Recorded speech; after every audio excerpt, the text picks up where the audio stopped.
soap opera star. Like Business I look like, in the front, party in the back. I looked like Judith White early in the Who's the Boss run, you know?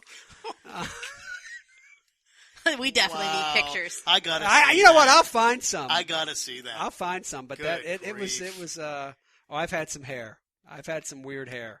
When I came here, when I first started with this company, I had like hair down past my shoulders, and it was like you having long hair. people kept saying, "You look like that guy from Creed," and I'm like, that's not a compliment. It is funny how you look at, and I look at kids in high school now, and they don't look strange by any means, or they don't look weird, but 20 years from now, they're going to look at themselves and go, "Ugh, why did I look like that?" But I think we all look weirder 20 years ago than this group will, only because for this reason. I think they are so going to have seared into their memories. Remember, they share everything now. Like they're living in it was a lot harder for us to figure out what we wanted to look like back then because you didn't have the access you did to like the people you kind of wanted to emulate, you know? Like when I grew up, you knew Kurt Cobain or the grunge people dressed a certain way, right? Or, you know, the long hair. But also, there were just things you couldn't get back then. Like the products weren't as available, and you didn't have the instant. Like, you couldn't go buy something and look up, oh, this is what this person uses. This is what this person bought. So I think they are going to look better than we did. Also, the photography is going to be better. They're going to have like... Yeah, but I think things change enough that they're going to... I mean, I know we thought that same thing. We thought back... I remember thinking, damn, I look good. No, I never thought that. I remember thinking in the moment, I'm going to look... This is going to be like... I remember like looking, going, I can get away with this, but I'm going to regret this. Oh, see, like, no, this I felt that. What did you about you when you were in high school? Did you were like, okay, I'm good with this? Yeah, this is I working. mean, I have, and maybe it's long enough has passed that I will show you. But I specifically remember my 6th grade picture. So that was now. You know, 6th grade is in high school. Well, it was junior but it's high. still, I mean, it's still legit because that's 6th grade. You're starting to work it. Like, you are? Well, as a woman, apparently I girls, did school all wrong. Well, no, not guys. Guys didn't give a crap until later, but girls at 6th grade, oh yeah. When do guys start giving a crap? Honestly, like I was into college before I started really giving a crap. No, I think from watching high school kids now, I think I would say around 10th or 11th, 10th grade. But when I think that's when they start caring. When do you think you first started dating a guy that gave a crap about his appearance? Oh. I mean, like really, really gay. Like not like I'm talking like maximum effort, not just enough to make the girlfriend happy. That's high school. Really? Yeah. But obviously, my high school just sucked. I mean, there's just no way around that. We just weren't very good people. There you go. I can't say my senior picture. I can't say I was embarrassed, but it was pretty low key, pretty normal. My senior picture is the worst picture I have. I have a checkered black and white vest over a black silk shirt that is buttoned up to the top but does not have a tie, and I have that beginning of the mullet / haircut. So like it's just curling in the back, and my mom hangs this picture in my family's house living room to this day, and I walk in and I'm like, Mom, please. You were so handsome, Mom. No, I wasn't. That was a bad look. Well, you lost me when you said silk shirt. So you know she's never taken that down, right? Oh, never. No. Never. No. It's not even the worst picture in the house. I can beat that, though. And circling back to 6th grade, my 6th grade picture, I had the most gigantic red glasses. Oh, wow. I had pink and purple rubber bands on my braces. Wow. And I had a bang roll that was at least 3 inches high. And I had that permed blonde hair. It is the most atrocious thing. You need to bring a picture. You know what we need to do? If I can find it. We need to see that. It is bad. We need to bring what we all think, if we can find it, our worst picture. As in high school. In high school or grade school or whatever. I love it. And we'll post it when we post not the original upload. We need to have a contest. We'll have a contest. Yeah, we'll ask people. Like, absolutely. And we'll give you like your own. I'll tell you what. Whoever I wins will get this great postscript Staples pencil that I found. I'm willing to buy somebody some beer for that. Hey, so my favorite card on Upgroove this week is the story about the Bill Cosby jurors, right? And they're saying they don't think they can find an unbiased juror. And my response is, please try to pick me. Would there be anything better than getting those questions?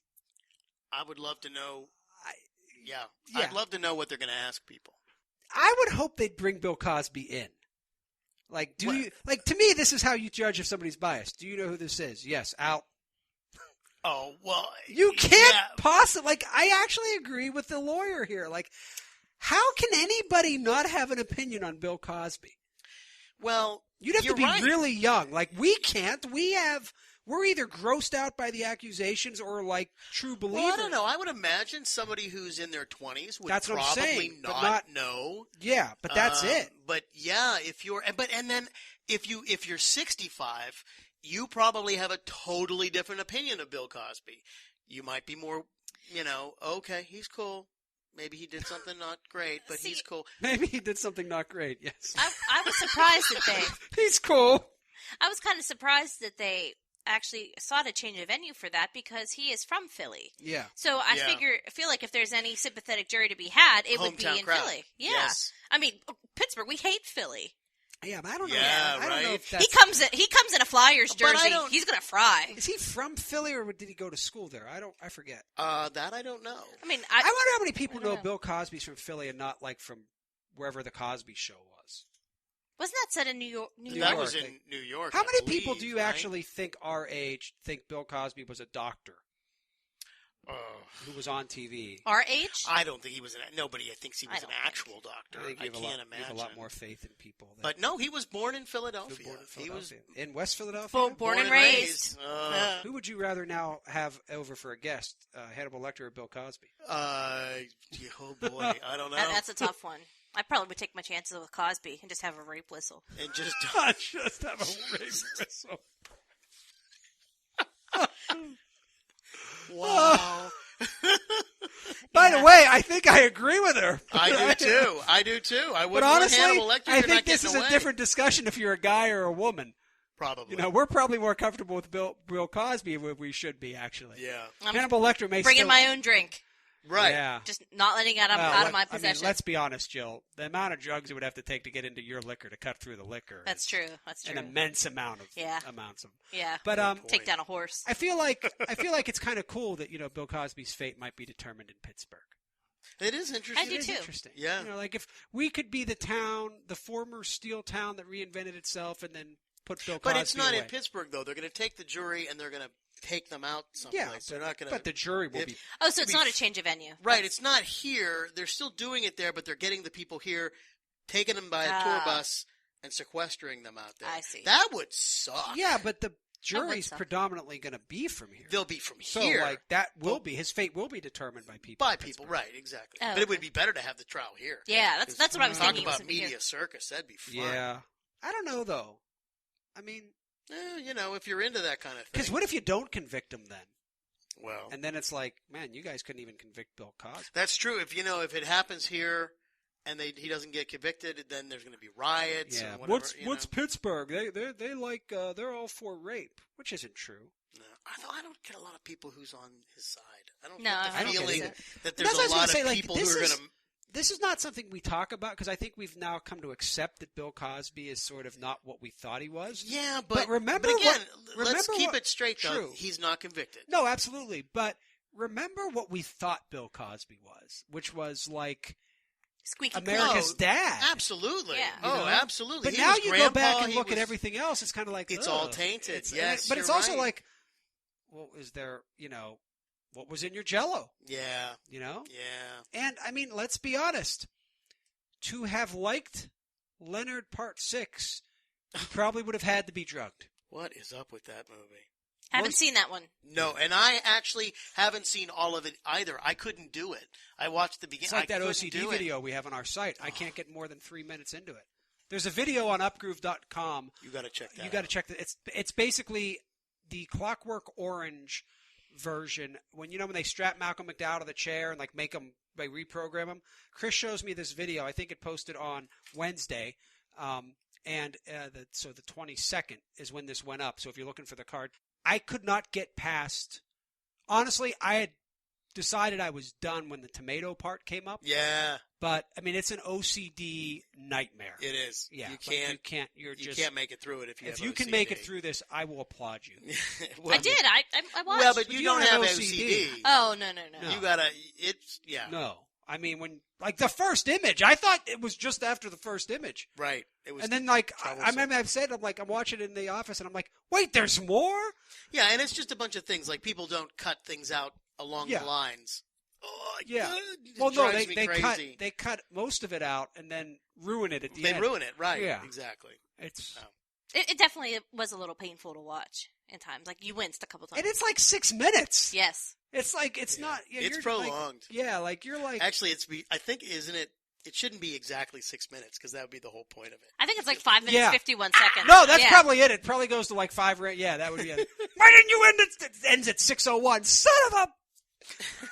It's like that's why I don't get gas anymore. Like, right, you get the pump where you go, damn it. You know, if this might become a story as classic as the chicken nugget story. Do you guys know that I bought a new car once and then I proceeded not long after to fill it up with diesel fuel? Oh my God! I'll ask why, Jill. Because you know what, it was for work. I had I would say like around a 2002 Honda Civic, and I was going to Harrisburg. Well, now how new is this car? It was within months. Oh. It was right after I graduated from college, so it was like 2 or 3 months old. And I was living with my parents, and I had to go to Harrisburg the next day for a work conference. So I was really sleepy. I probably got out of bed and thought like I need to get gas before I go to work. So I rolled up to the pump, you know, kind of in my tired state. I grabbed the diesel pump. And I was wondering why this damn pump is not fitting in my car. So I'm just like, screw it. So I just kind of like mushed it in, and I just held it there, and I just pumped 12 gallons worth of diesel fuel inside my car. Oh, so my God. Put the gas cap on, I drive away. So by the grace of God, my car started to sputter about 500 yards from my college roommate's parents' house. So I'm like, I have a brand new car. It has like a couple thousand miles on it. What the hell is the problem? So it dies precisely as I get it into her driveway. Wow.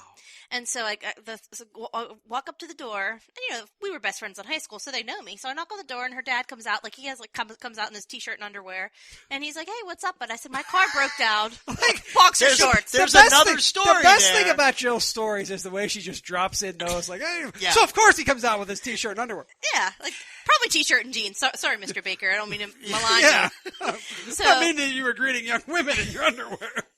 No, he was cool. So your friend's dad was Bill Cosby. No, not at all.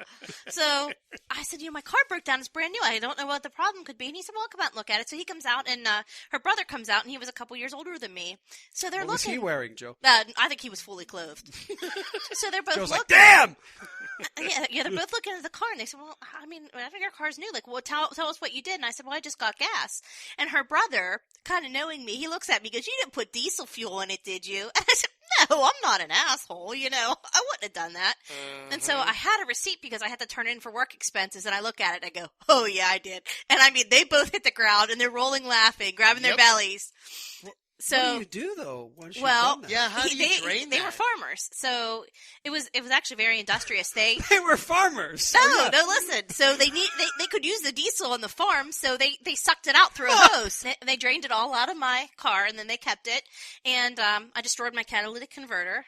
And I took it back to the garage, and I played completely stupid. I said, I don't know, it's a brand new car, and the catalytic converter went. I don't know. They can tell. Well, they didn't. I got a new one for free. That's crazy. That's Wow. So that's probably my most famous story ever. Hey, this has been a really entertaining episode of We're Talking Here. So thanks for listening. So go to upgroove.com and get in on the Berg bracket. Yeah, got to do that. Got to do the Berg bracket. Save Mr. Rogers. We all lose if Mr. Rogers loses. It'd be such a good feeling to know he's still alive in the Final Four. All right, I'm Rob Rossi. I'm Chris Pastrick. I'm Jill Leonard. She loves diesel fuel, and we'll catch you next time. And Upgroove Podcast, We're Talking Here.